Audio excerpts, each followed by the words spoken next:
Reproduction is a fundamental process known to all life forms, where organisms exist as a result of reproduction.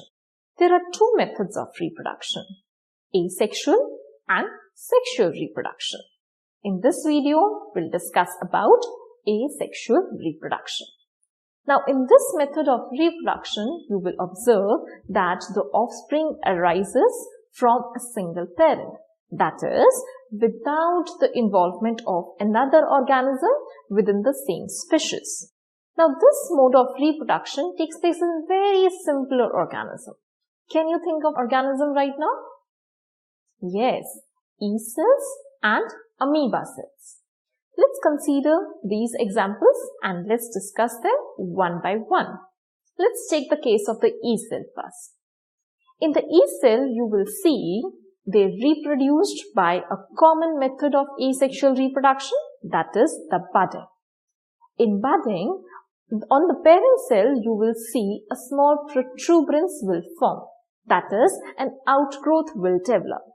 Now, this outgrowth will eventually increase in size, ultimately forming a bud, which then separates from the parent cell, eventually forming a daughter cell. Let's take another example, that is the amoeba cells. In amoeba cells, binary fission is observed, which is another method of asexual reproduction. In binary fission, first of all, you will observe that the nucleus of the parent cell divides itself, forming two daughter nuclei. That is, the process of karyokinesis takes place. However, the next step is followed by the division of cytoplasm. That is, cytokinesis takes place. Eventually, you will observe that two daughter cells are produced. Isn't that interesting? Now, there is one thing that you must have observed in these two processes. That is, in the case of the budding, the daughter cells thus produced are of unequal size.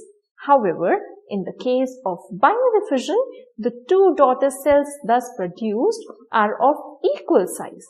Can you think why is this? Simple.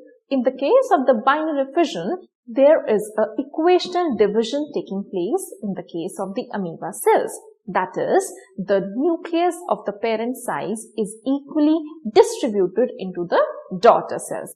Eventually, we'll see the daughter cells thus produced are identical to the parent cell.